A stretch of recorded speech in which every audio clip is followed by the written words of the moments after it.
മുൻ കേന്ദ്രമന്ത്രി രാജീവ് ചന്ദ്രശേഖർ ബി.ജെ.പിയുടെ പുതിയ സംസ്ഥാന അധ്യക്ഷനായി ചുമതലയേറ്റിരുന്നു. തിരുവനന്തപുരത്ത് കവടിയാർ ഉദയ് പാലസ് കൺവെൻഷൻ സെന്ററിൽ കേന്ദ്ര നേതാക്കളുടെ നേതൃത്വത്തിൽ നടന്ന പ്രഖ്യാപന ചടങ്ങിൽ മുൻ പ്രസിഡന്റ് കെ സുരേന്ദ്രൻ പതാകയും മിനിക്സും കൈമാറി. ഇതേ തുടർന്ന് വളരെയധികമുള്ള വിമർശനങ്ങളും ഇപ്പോൾ തലമുങ്ങിയിരിക്കുകയാണ്. എന്നാൽ ഇതിൽ ഏറ്റവും ശ്രദ്ധിക്കപ്പെടേണ്ട കാര്യമായി മാറിയത് അഖിൽ മാരാരുടെ ഒരു ഫേസ്ബുക്ക് കുറിപ്പാണ്. ഫേസ്ബുക്ക് കുറിപ്പിൽ അദ്ദേഹം പറയുന്ന പല കാര്യങ്ങളും ഇപ്പോൾ സാമൂഹ്യ മാധ്യമത്തിലും അതുപോലെ തന്നെ രാഷ്ട്രീയത്തിലും വളരെയധികം ചർച്ചകൾക്ക് വിധേയമായിരിക്കുകയാണ്.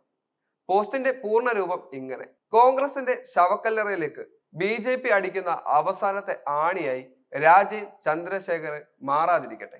പൊതുവെ ദുർബല, ഇപ്പോൾ ഗർഭിണിയും എന്ന ഒരു ചൊല്ലുപോലെയാണ് നിലവിൽ ബി.ജെ.പി സംസ്ഥാന പ്രസിഡന്റായി രാജീവ് ചന്ദ്രശേഖർ വരുന്നത്. ഇനി എന്താണ് ഇതുകൊണ്ടുള്ള അപകടമെന്നും എങ്ങനെ ഇതിനെ നേരിടാമെന്നും പറയാം. രാഷ്ട്രീയം എന്നത് പൂർണ്ണമായും ഒരു ബിസിനസ് ആണെന്ന് ആദ്യം തിരിച്ചറിഞ്ഞതും അത് പ്രാവർത്തികം ആക്കിയതും ബി.ജെ.പി തന്നെയാണ്.